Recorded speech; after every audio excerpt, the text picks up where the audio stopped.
ನಿನ್ನ ಕಾಲೇಜಿಗೆ ಲೇಟ್ ಆಗುತ್ತೆ, ನೋಡೋಣವಾ.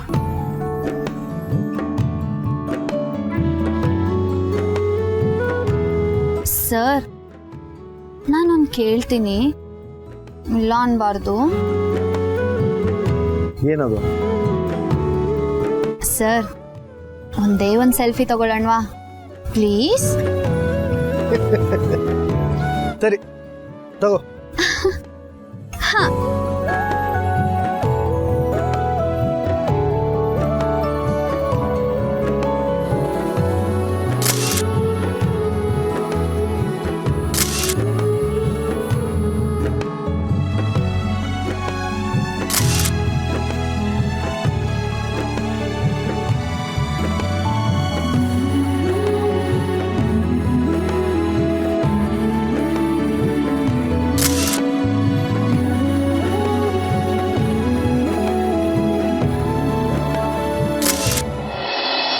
ಹೊರಡೋಣವಾ?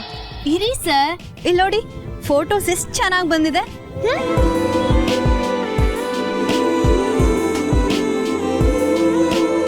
ಈ ಫೋಟೋಸ್ಗಳನ್ನ ಇಲ್ಲ ಸರ್, ನಾನೆಲ್ಲೂ ಅಪ್ಲೋಡ್ ಮಾಡಲ್ಲ. ಇದು ನನ್ನ ಪರ್ಸನಲ್ ಕಲೆಕ್ಷನ್. ಸರಿ, ಬೇಗ ಹೊರಡೋಣ ಬಾ. ಸರ್, ಬಾ ನಡೆ.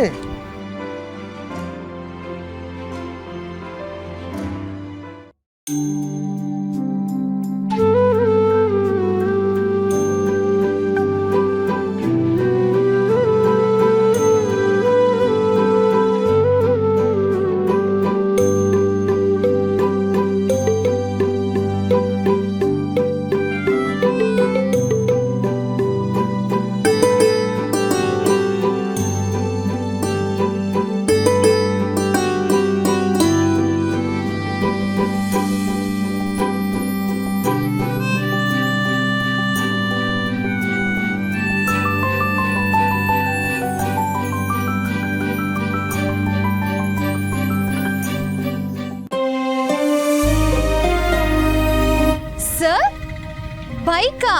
ಕೂತ್ಕೋ. ನಾವು ಬೈಕಲ್ಲಿ ಹೋಗ್ತದೇವಾ? ನಿನಗೆ ಹೆಲ್ಮೆಟ್. ಒಂದು ನಿಮಿಷ ಇರು, ನೋಡ್ತೀನಿ. ಇದನ್ನ ಹಿಡ್ಕೊ.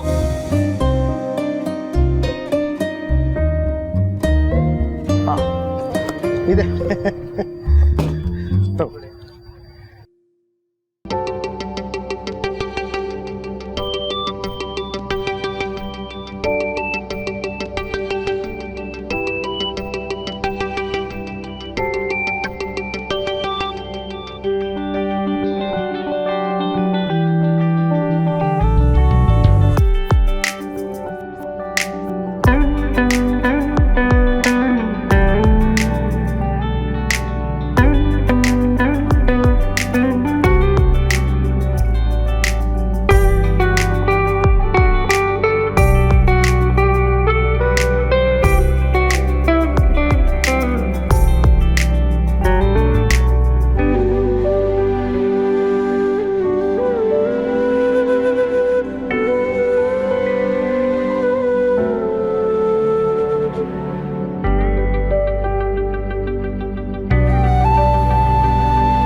ಎಷ್ಟೇ ಹೇಳ್ಕೊಟ್ರು ಈ ಥಿಯರಿ ಆಫ್ ರಿಲೇಟಿವಿಟಿ ಅರ್ಥನೇ ಆಗ್ತಿರ್ಲಿಲ್ಲ.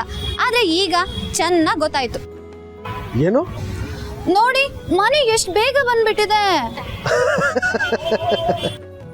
ಆದರೆ ನೀನೀಗ ವಿಜ್ಞಾನ ಓದ್ತಾ ಇಲ್ಲ, ನೆನಪಲ್ಲಿ ಇಟ್ಕೋ. ಅನು, ಪರೀಕ್ಷೆ ಮುಗಿಯೋವರೆಗೂ ಬೇರೆ ಯಾವ ಕಡೆನೂ ಗಮನ ಕೊಡಬೇಡ. ಅಯ್ಯೋ ಸರ್, ಎಷ್ಟು ಸಲ ಹೇಳಿದ್ದನ್ನೇ ಹೇಳ್ತೀರಾ. ನಾನು ಟ್ರೈ ಮಾಡ್ತೀನಿ. ಟ್ರೈ ಮಾಡೋದಲ್ಲ, ಮಾಡೇ ಮಾಡ್ತೀನಿ ಅಂತ ಹೇಳು. ನೀನಿರೋ ಈ ವಯಸ್ಸಲ್ಲಿ ಯಾರೇ ಏನೇ ಸಲಹೆ ಕೊಟ್ಟರು ಕೋಪ ಮಾಡ್ಕೊಳ್ಳೋದು ಸಹಜನೇ. ಆದರೆ ನನಗೆ ನೀವೇನೇ ಸಲಹೆ ಕೊಟ್ಟರು ಇರಿಟೇಟ್ ಆಗಲ್ಲ ಸರ್. ನೀವು ಹೇಳಿದ್ದನ್ನ ನಾನು ಕೇಳ್ತೀನಿ. ಅದಕ್ಕೆ ಹೇಳ್ತಿದ್ದೀನಿ, ನಾನು ಇವತ್ತಿನ ಯುವ ಪೀಳಿಗೆಯಲ್ಲಿ ಒಂದು ನಡತೆಯನ್ನು ನೋಡ್ತೀನಿ. ನಾನು ಯಾರು, ನನ್ನ ಭವಿಷ್ಯ ಏನು ಅಂತ ಒಂದು ಪರೀಕ್ಷೆ ಪತ್ರಿಕೆಗೆ ನಿರ್ಧಾರ ಮಾಡೋಕ್ಕಾಗಲ್ಲ ಅಂತ ಹೇಳ್ತಾರೆ. ನಿಜಾನೇ ಇರ್ಬೋದು. 3 ಗಂಟೆ ನಡೆಯೋ ಪರೀಕ್ಷೆಗೆ ನಮ್ಮ ಭವಿಷ್ಯನ ನಿರ್ಧಾರ ಮಾಡೋಕ್ಕಾಗದೇ ಇರ್ಬೋದು. ಆದರೆ ಆ ಪರೀಕ್ಷೆಯನ್ನು ನಾವು ಎದುರಿಸೋ ರೀತಿ ನಮ್ಮ ಭವಿಷ್ಯ ನಿರ್ಧಾರ ಮಾಡುತ್ತೆ. ನಿಜ ಹೇಳಬೇಕು ಅಂತಂದರೆ ನನಗೆ ನಮ್ಮ ಶೈಕ್ಷಣಿಕ ವ್ಯವಸ್ಥೆ ಬಗ್ಗೆನೇ ಹಲವಾರು ಪ್ರಶ್ನೆಗಳಿವೆ. ಇರಲಿ, ಆಗ ನೋಡೋಕೆ ಹೋದರೆ ಜೀವನದ ಪ್ರತಿಯೊಂದು ಹೆಜ್ಜೆ ಹೆಜ್ಜೆಯಲ್ಲೂ ಸಾಕಷ್ಟು ಪರೀಕ್ಷೆಗಳಿರ್ತವೆ. ಯಾವುದೋ ಒಂದು ಪರೀಕ್ಷೆಯಲ್ಲಿ ನಾವು ಅಂದ್ಕೊಂಡಿರೋ ಯಶಸ್ಸು ನಮಗೆ ಸಿಗದೇ ಇದ್ರೂ ನಾವು ಆತಂಕ ಪಡುವ ಅವಶ್ಯಕತೆ ಇಲ್ಲ, ಭಯ ಪಡುವ ಅವಶ್ಯಕತೆ ಇಲ್ಲ. ಪುಸ್ತಕದ ಮುಂದೆ ತಲೆ ಬಗ್ಗಿಸ್ದವನ್ನ ಅದು ಇಡೀ ಜೀವನ ತಲೆ ಎತ್ತೋ ಹಾಗೆ ಮಾಡುತ್ತೆ. ವಿದ್ಯೆ ಜ್ಞಾನದ ಜೊತೆ ವಿನಯನೂ ಕಲಿಸ್ಕೊಡುತ್ತೆ. ಖಂಡಿತವಾಗ್ಲೂ ಸರ್, ನಾನು ಹಾರ್ಡ್ ವರ್ಕ್ ಮಾಡಿ ಎಕ್ಸಾಮ್ ತುಂಬ ಚೆನ್ನಾಗಿ ಮಾಡ್ತೀನಿ. ಗುಡ್. ಶ್ರದ್ಧೆಯಿಂದ ಶ್ರಮ ವಹಿಸು. All the best. Thank you sir, thank you so much. ನಿಮ್ಮ ಈ ಮಾತುಗಳನ್ನೆಲ್ಲ ನಾನು ಯಾವಾಗಲೂ ನೆನ್ಪಿಟ್ಕೋತೀನಿ. ಬರೀ ಎಕ್ಸಾಮ್ ದೃಷ್ಟಿಯಿಂದ ಅಷ್ಟೇ ಅಲ್ಲ, ಬದುಕಿನ ದೃಷ್ಟಿಯಿಂದ ಕೂಡ. ನಿಮ್ಮ ಪ್ರತಿ ಒಂದು ಮಾತು ನಾನು ಒಪ್ತೀನಿ, ನಂಬ್ತೀನಿ. ಇದರಲ್ಲಿ ಮಲ್ಲಿಗೆ ಹೂವು ಆದಷ್ಟು ಬೇಗ ಅರಳಿ ಆ ದಿನಕ್ಕೋಸ್ಕರ ನಾನು ಕಾಯ್ತಾ ಇರ್ತೀನಿ ಸರ್.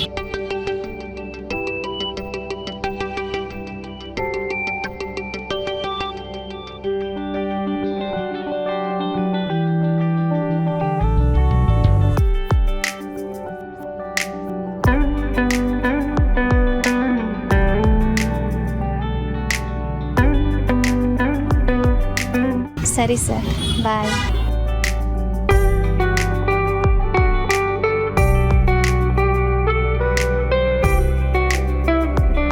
Don't